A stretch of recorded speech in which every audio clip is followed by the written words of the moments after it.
हाँ, पिछले वाला जो अध्याय था, उस पिछले वाले अध्याय में हमने फ्रायड का जो सिद्धांत था, उस फ्रायड के सिद्धांत के बारे में हम अध्ययन कर रहे थे। फ्रायड का जो सिद्धांत है मनोविश्लेषणवाद का सिद्धांत कहलाता है। और इससे पूर्व के जो वीडियो थे उसमें हमने इसके बारे में अध्ययन किया था कि फ्रायड का जो सिद्धांत है वो काफ़ी महत्वपूर्ण माना जाता है। इन्होंने अपना जो ये सिद्धांत है ये वर्ष 1900 ईस्वी के अंदर प्रतिपादित किया था और वर्ष 1930 में नवीन फ्रायडवाद का जन्म हुआ और इस विषय से दो नए संप्रदायों का जन्म हुआ, एक वैयक्तिक मनोविज्ञान और दूसरा विश्लेषणात्मक मनोविज्ञान।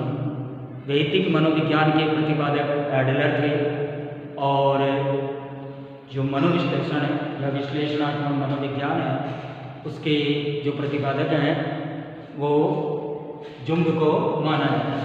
तो मनोविश्लेषण का जो सिद्धांत है,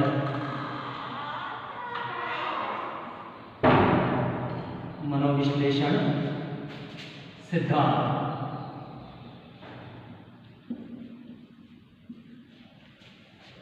मनोविश्लेषण सिद्धांत जो फ्रायड ने दिया है उसके आगे की जो कड़ी है उसके बारे में हम अध्ययन कर रहे हैं।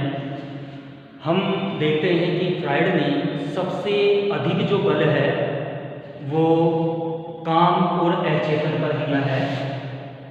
फ्रायड ने सबसे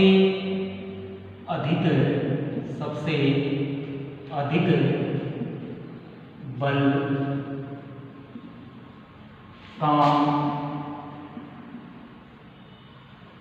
व अचेतन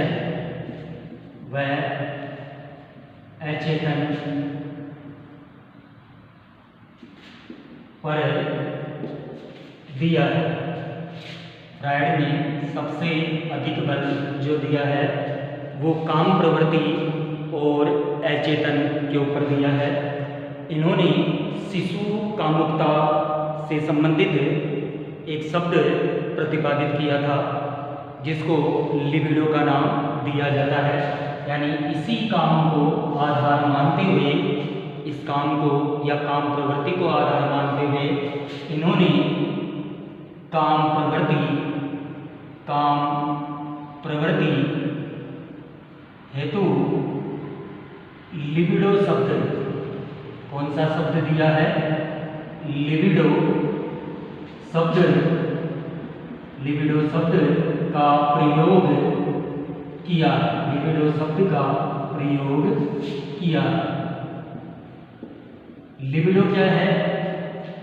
फ्रायड के अनुसार अगर देखा जाए तो फ्रायड के अनुसार जो ये लिबिडो है ये सेक्सो कामुकता है।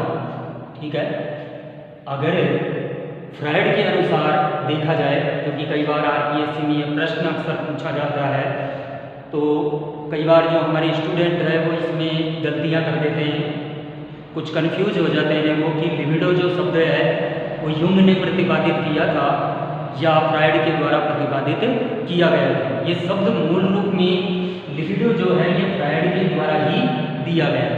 ठीक है, तो लिबिडो जो शब्द है, इस लिबिडो शब्द का जो प्रयोग है, लिबिडो शब्द का प्रयोग, लिबिडो शब्द का प्रयोग फ्रायड ने, लिबिडो शब्द का प्रयोग फ्रायड ने शिशु कामुकता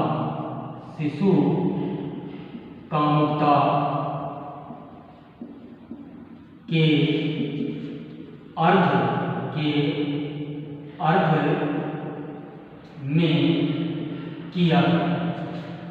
में किया।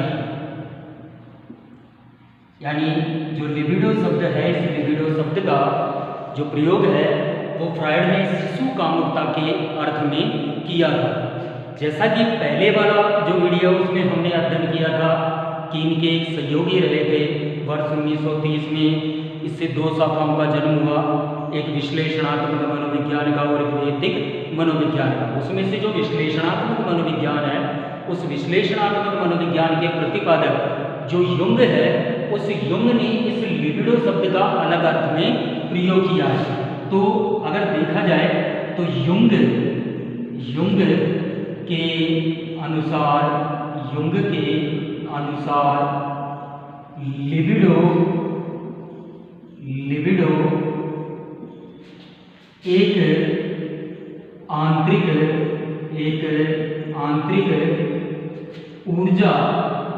एक आंतरिक ऊर्जा बल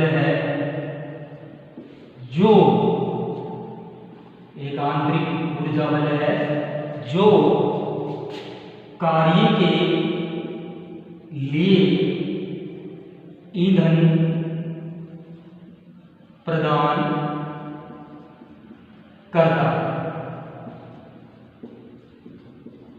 तो इसका तात्पर्य है, यानी जहां इस लिबिडो शब्द का प्रयोग फ्रायड ने शिशु कामुकता के लिए किया, इसी लिबिडो शब्द को बदल करके या इसी लिबिडो शब्द को परिवर्तित करके युंग ने इस शब्द को या इस लिबिडो शब्द को क्या बता दिया? आंतरिक ऊर्जा बल बता दिया, जो हमें किसी कार्य के लिए क्या प्रदान करने का कार्य करता है? ईंधन प्रदान करने का कार्य करता है। अब है नेक्स्ट,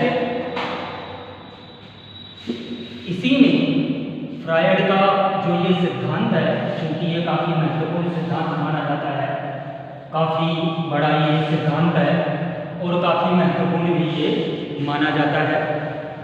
तो अगर इनके इस सिद्धांत के बारे में हम वर्गीकरण करें तो इसमें एक नाम और आता है कि फ्रायड ने सबसे अधिक जो बल है वो काम और अचेतन पर दिया है।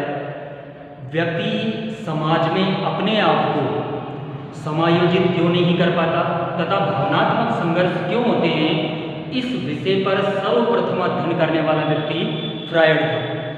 व्यक्ति समाज में समायोजन क्यों नहीं कर पाता है। व्यक्ति समाज में अपने आप को समायोजित क्यों नहीं कर पाता है तथा भावनात्मक संघर्ष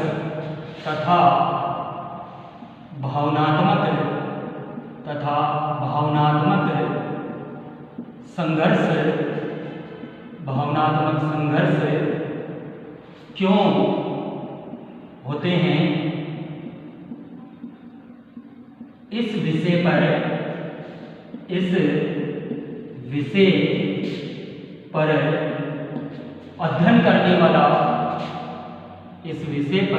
अध्ययन करने वाला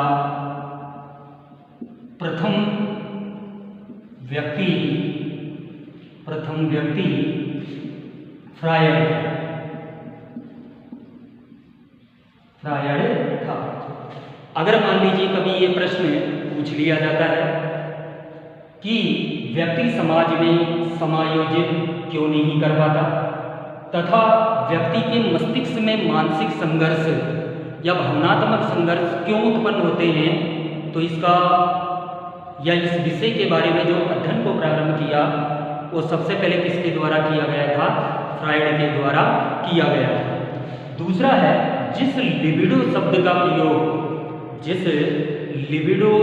का प्रयोग फ्रायड और युंग इन दोनों के द्वारा किया गया था, उसी लिबिडो शब्द को काफी महत्वपूर्ण एडलर ने भी माना है। लेकिन एडलर ने काम प्रवृत्ति के ऊपर बल नहीं दिया है। इनके जो सहयोगी रहे हैं एडलर ने काम के स्थान पर आत्म के